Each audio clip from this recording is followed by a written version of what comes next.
Jean-Luc Chéné-Girard, bonjour. Bonjour. Bienvenue au Japon. Alors je me disais en préparant cette interview, en fait, c'est quand on regarde une carte de France, la Bretagne n'est pas exactement au centre de l'Hexagone, et pourtant la Bretagne est l'endroit peut-être par lequel les investissements japonais sont arrivés en France, avec Canon, etc., au début des années 80. Qu'est-ce qui, d'après vous, fait cet attachement des Japonais et cette originalité de la Bretagne? Notre histoire, nous avons toujours été ouverts au monde. Et peut-être que de cabotage en cabotage, les premiers à avoir échangé ici étaient peut-être les ancêtres des Bretons.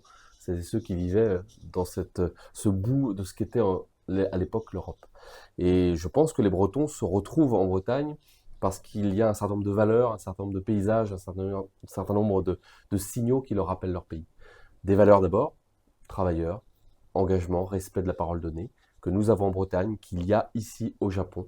Et je le vis depuis longtemps, avec notamment Canon qui est installé à Liffré, dans la ville où j'ai été maire. Je sais combien cet engagement des salariés de Canon Bretagne à Liffré compte dans les choix du board de Canon à Tokyo de ne pas un jour fermer cette usine. Ensuite, des paysages, la mer, l'océan, le lien à l'horizon est quelque chose de très fort au Japon comme en Bretagne. Et puis enfin, l'identité.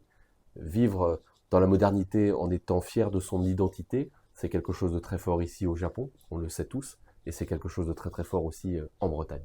Il y a un souvenir personnel ou quelque chose ou un premier souvenir avec le Japon? Vous avez, je crois, 47 ans, donc il y aviez 12-13 ans quand les premiers Japonais sont arrivés. Il y a des, je sais pas, des émotions, des réactions, des anecdotes au cours de ces années avec le Japon qui montrent cet attachement. Le premier souvenir, c'est une entreprise qu'on ne connaissait pas, des entreprises qu'on ne connaissait pas, avec même un peu de peur d'ailleurs. Je me souviens des débats sur les usines tournevis. Je me souviens des débats sur ces entreprises étrangères qui venaient s'implanter chez nous et qui généraient beaucoup de doutes sur le fait qu'ils venaient peut-être juste pour pouvoir vendre mieux leurs produits ou peut-être juste pour des raisons fiscales. Et on voit avec le temps que la confiance s'est nouée. D'abord parce que le Japon a un niveau de vie au même niveau que l'Europe, que la France, et donc il n'y a pas les mêmes doutes qu'avec des pays en voie de développement, comme on dit, ou en émergence. Alors, on parle beaucoup de la relation économique. Alors longtemps, je crois, la relation touristique attendait d'être un peu développée et redynamisée.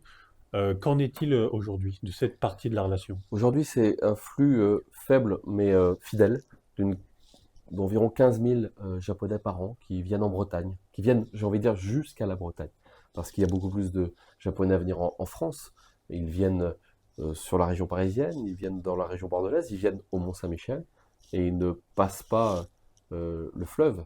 Ils ne passent pas le fleuve pour venir jusqu'à la Bretagne et le Quénon finalement les retient. Donc il va falloir travailler pour qu'ils passent plus facilement le Quénon pour venir en Bretagne, aller jusqu'à Cancale, aller jusqu'à Saint-Malo, aller jusqu'à Dinard. Je crois que l'agroalimentaire est un des thèmes importants pour vous et dans votre engagement. Et Rollinger parle souvent des algues, etc. Mhm. Est-ce que c'est un thème que vous voyez aussi se développer entre le Japon et la Bretagne, justement? Sur la culinarité, certainement. Parce que les produits de la mer, parler des algues, on peut parler de certains fruits de mer, qu'on mange dans pas beaucoup d'endroits du monde. Ben, on les mange en Bretagne, on les mange au Japon. Et nous avons des choses à construire sur les odeurs, les goûts, les saveurs. Il y a beaucoup, beaucoup de choses à travailler. La Bretagne exporte aussi vers le Japon. Et c'est bien, c'est une bonne idée, à condition que ce soit pour vraiment de la valeur ajoutée. Le cœur de métier de la Bretagne est de nourrir l'Europe. Je crois que cette fois, le but de la visite, c'est surtout le spatial et les télécoms, si je ne m'abuse. Et puis la Bretagne reste une terre d'industrie, en fait. Est-ce qu'on peut parler de ce thème-là? Mon premier devoir en tant que président de région, c'est d'abord de défendre les ouvriers et les ouvrières qui travaillent dans les usines bretonnes à capitaux japonais. Et puis, nous avons à penser l'avenir. Et l'avenir, effectivement, ce sont des nouvelles filières. On a travaillé l'hydrogène ou la cyber dans le passé. Cette année, on travaille sur des sujets de santé ou des sujets de spatial. Parce que nous avons des belles pépites en Bretagne qui s'ouvrent, qui se créent, qui se développent en pensant directement le monde. Est-ce que c'est possible de comparer justement les investisseurs japonais à d'autres investisseurs chinois, américains, européens? Est-ce qu'il y a une nature différente? Est-ce que c'est un terme plus long? Une nature différente certainement sur le temps long. Moi, je suis un militant du temps long. Je reconnais au Japon cette capacité à travailler le temps long. Ça ne veut pas dire que quand il n'y a pas des décisions à prendre, on ne les prend pas.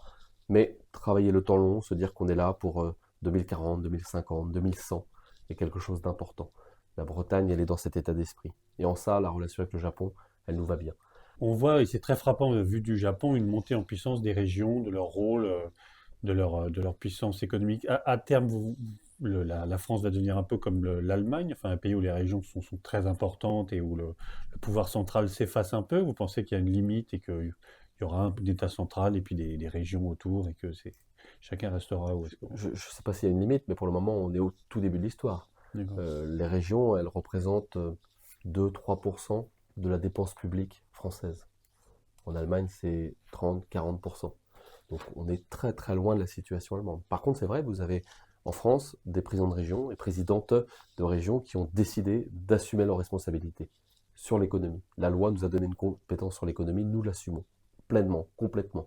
Nous accompagnons nos entreprises, nous accompagnons les retournements, nous regardons de très près ce qui se passe dans les universités, même si ça reste une compétence de l'État. Nous sommes des investisseurs très forts sur l'innovation, notamment avec les fonds européens. Il faut faire confiance aux élus locaux. Le président de région, c'est un élu local. Il a souvent été maire ou élu local dans sa commune avant. Et il sait passer du niveau européen au niveau local. Ce switch-là, ça n'a pas de prix. Ça n'a pas de prix dans le monde d'aujourd'hui.